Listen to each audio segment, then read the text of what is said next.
Peace, y'all. Jonny Fastlane here. So, Kodak Black dyes his hair bright yellow, and Kanye's Sunday service was crazy. Ludacris is back in the studio, and Meek Mill deletes his Instagram.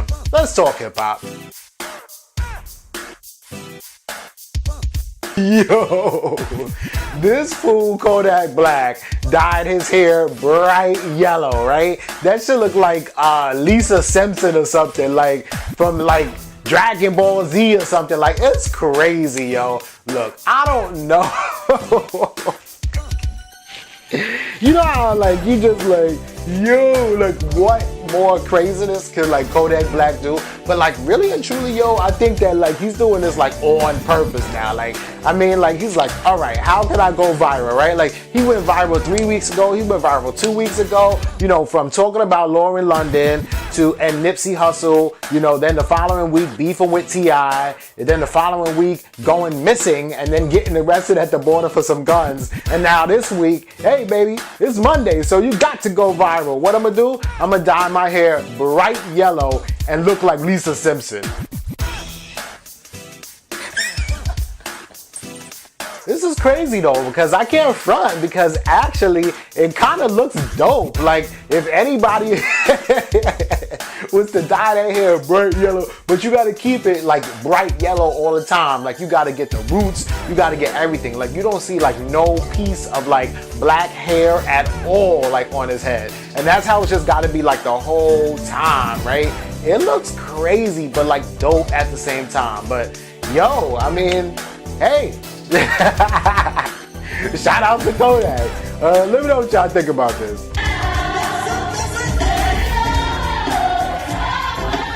Alright, so yesterday was Easter Sunday, right?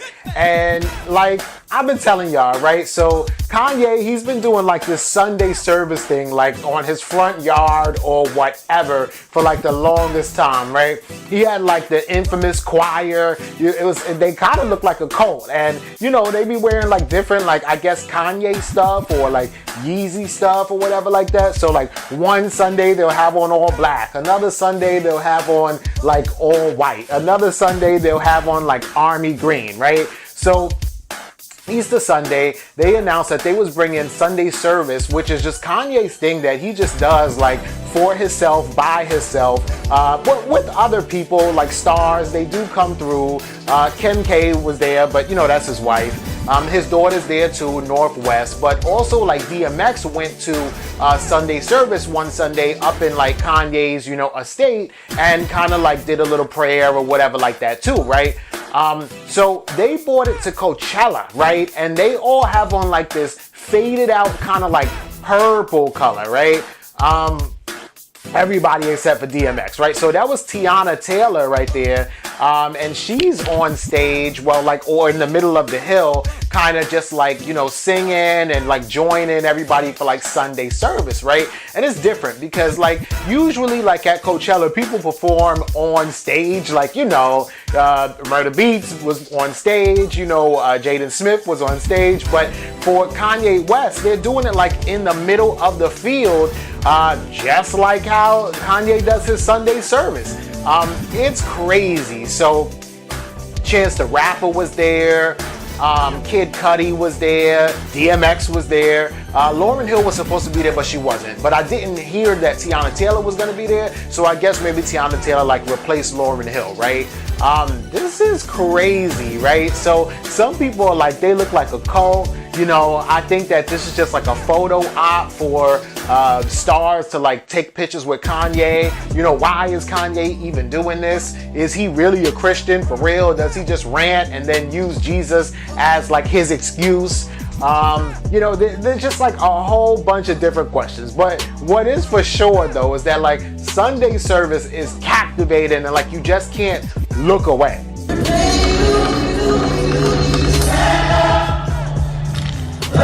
So Teyana Taylor was killing it, right? She got her braids flying back and forth, back and forth. You can see, like, if you really pay attention, like, y'all gotta stop it, you gotta pause it, you gotta bring it back, and I gotta zoom in, right? But you can see, like, Chance the Rapper over there. The only way that you could tell is Chance the Rapper is because everybody has on the same color, but Chance got on a white hat and with the 3 on it, so you know that's Chance, right? And then really close to Chance, you'll actually see Kanye, right? So everybody has on this whole, like, weird purple Yeezy stuff, except for DMX. In the name of Jesus, let us pray. I don't know about Kanye and how, like, valid or how, like, you know, real or how sincere he is about this whole situation, but DMX is dead ass sincere, you know what I'm saying? Like, it's crazy because if Kanye is not, then it's almost like you're getting people, you're playing people's their emotions against themselves, right? Because you know that DMX is gonna come through, you know that he wants to speak the word, and you're like, yeah, if I get real DMX to stand next to me, it makes me look realer too. You know what I'm saying? DMX has been praying, you know, ever since his first album. At the end of it, he always does like a prayer, just like that, you know? DMX, when I went to go see him in concert, at the end of the show, he prays, you know what I'm saying? So, like, this is what DMX does, you know? So, yeah, let me bring DMX out, and it'll make me feel a little bit more valid, right? So, you know, over 2018, people kind of canceled Kanye, but it's hard to cancel somebody when they're, you know, bring the Lord into it, and they're just like, hey, I want to love you, and I want to be nice, and I want to be cool. I mean, even Teyana Taylor had a problem with Kanye during that time, but, you know, she seems to be back cool with him. But, I mean, that's her boss. So at the end of the day, even if you're mad at your boss, you're not going to, like, cancel him because you're signed to his record label. You know what I'm saying? But Kanye did have a moment where he appeared to, like, really break down in tears, and, you know, Chance the Rapper and Kid Cudi and DMX all, like, had their hand on his shoulder, and they were, like, trying to console him. Yo, just like seeing him like break down, and he's like looking like he needs like a minute to compose himself. You see like Chance the Rapper like rubbing his shoulder like mad hard. Like, damn, bro, shit, you about to fucking choke me. Yeah. I'm sorry, I don't. And then you see DMX like just grabbing him, hugging him, and everything like that. Like, I don't know. And this is the crazy thing, like, Kanye is so like all over the place and so emotional that it's hard to tell like if he's like for real or not, but maybe he is always for real. Maybe he just goes on like pure straight up emotion, you know? Which is good. I mean, going with emotion is cool in like a certain respect, and it shows that you're just kind of raw and just like, you know, living your life. But at the same time, when you have so many people that's following you and you're influencing so many people, you might want to kind of chill out and be a little bit paused for a second. So totally opposite from Jay-Z. Jay-Z never reacts off emotion at all. And if something happens, he'll watch it happen and take a minute, you know, close the door, handle his personal stuff within, and then come out and be so very like, not like a robot, but like, you know, here is the clean cut answer, you know, not emotional at all, you know, and it helps out. I mean, so it helps out both ways, you know. If you're not emotional and you don't take anything personal, then you'll be able to move through life and just kind of see it for what it is. But if you feel everything, then you'll be able to kind of absorb everything too, and then put that back out into your art. So, you know, it's cool. But here's the thing though. So a lot of people were like, yeah, Sunday service was great, blah, blah, blah. But a lot of people still don't want to forgive Kanye for, you know, his Trump rants, his, you know, saying that Trump seems like, reminds him of his father and gives him superpowers, you know, and then Kanye does seem kind of selfish when he doesn't care what everybody else thinks, but he just wants to be president of the United States. So he's going to be like, oh, Trump, you're the man, blah, blah, blah, blah, blah. You remind me of myself kind of thing, right? Also, he's selling, you know, merchandise for Sunday service and for Coachella there. And it ain't cheap, bro. So like, if you was like really about the people and all that stuff like that, and it wasn't about making $1, then maybe you sell like a $20 t-shirt, you know, or, you know, maybe a $50 hoodie or something like that, right? But Kanye is selling like $75 tee. If you want a regular ass t-shirt from Coachella for Kanye, you're paying $75. You know, if you want the hoodie, $250. You know what I'm saying? Like, who, I mean, I'm sure like some of these people have money, but like, who has that money? I spend my money on Coachella. You know what I'm saying? And now y'all want me to spend $250 on a hoodie, dope ass hoodie, but way too expensive.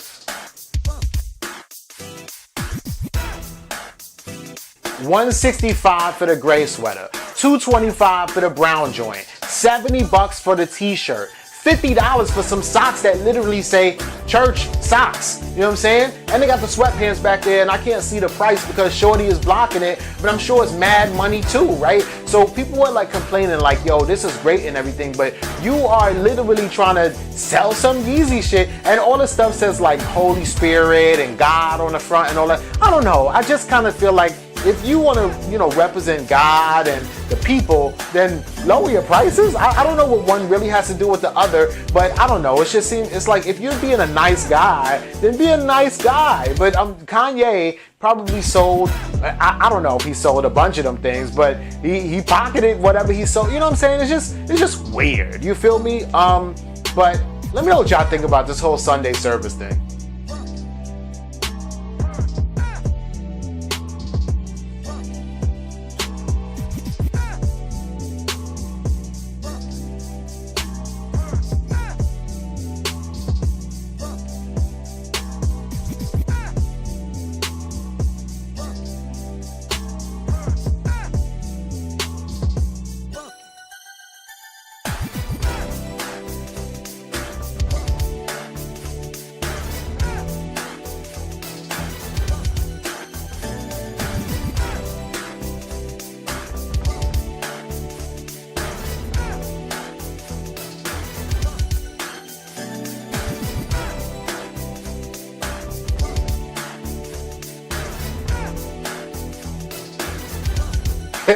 So Ludacris is back in the studio, yo.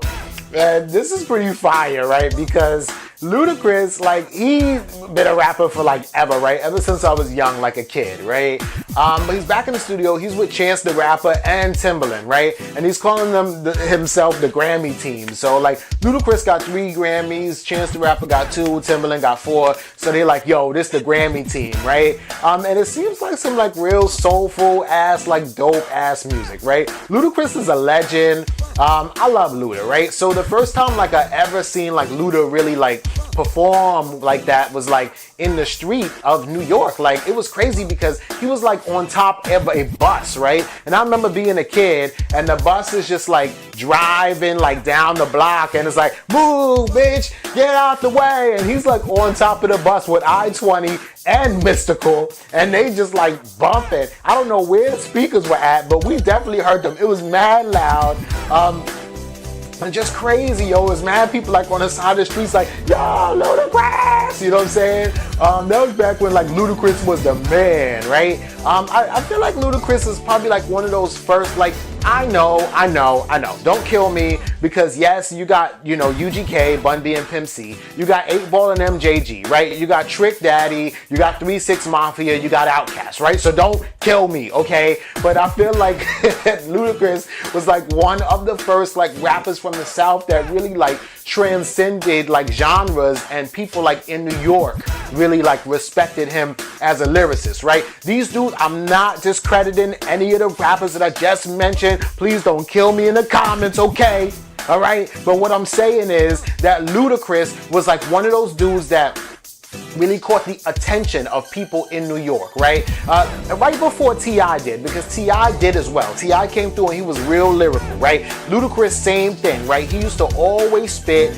He used to spit fast, slow, whatever, but he let people know that like the South ain't all about like tipping horses and being a country bumpkin or whatever like that. He let people know like the South, like we got something to say, right? In the famous words of Andre 3000, right? He let people know that people in the South can be lyrical too, right? And that might be in part because he was signed to Def Jam, right? So Def Jam obviously is an East Coast record label. They're located in New York. So Ludacris was like back and forth between Atlanta and New York. And I really think that it was just dope. So a lot of people in New York like really picked up on Ludacris and his sound, right? So before, yeah, you had all those rappers I mentioned. Don't kill me, right? You also had Master P, No Limit Soldiers, Mystical, Silk the Shocker, C Murder, and all them too, right? So don't kill me, okay? But those people were very popular, but in the South, right? People in New York weren't really, and I was a kid, but people in New York weren't really like bumping Master P as you drive down the street, right? Maybe he was doing that in New Orleans, and that's cool, but I'm telling you, like when Ludacris came out, he was like one of those first Southern rappers that people in New York was bumping, right? And there's little milestones. So like first they started listening to like Ludacris, right? And then they started listening to like T.I. and then Jeezy. Like New York, Brooklyn, Harlem, the Bronx love Jeezy. You know what I'm saying? Like you couldn't tell, like, no, I don't give a damn where Jeezy is from. He was loved in New York. Like The Game too. The Game is from Cali, but people in New York love The Game. You know what I'm saying? So that like slowly kind of made people like in New York kind of listen to more Southern music. And now, you know, with social media and everything is all cross genres and all that. But I'm just saying, back in the day, Ludacris was like one of the first people to like really put the South on the map. Don't kill me, okay?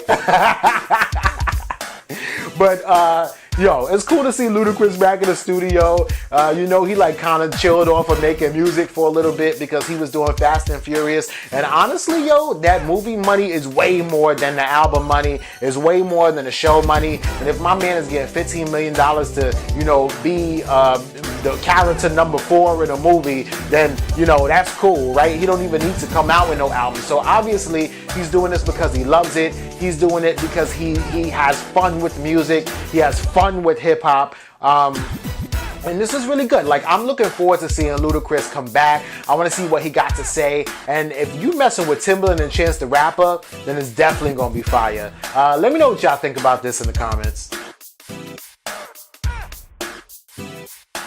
So, Meek Mill, right? Infamous Twitter fingers, right? Deletes his entire Instagram, right? So, not to confuse you, because I was confused earlier when I seen this, and I'm like, how is he deleting his Instagram, but yet he posted something? Like, it was weird. So, obviously, Instagram, Twitter, right? So, he went on his Twitter, and he said, no social media or real life, and then he deleted his Instagram. So, Twitter's still up, Instagram's down, right? So on Twitter, he talks a lot of shit, right? Comments on people's stuff, and obviously, you know, we can still, you know, see what he's doing through Twitter. And, you know, he didn't delete his Twitter, but he's probably not going to be on it like that. But the Instagram is what he deleted. Now, the Instagram, he's a little bit more like informal, right? So Instagram, he posts some pictures, pictures of Nipsey, pictures of himself, you know, pictures at the Rock Nation brunch, just looking like money,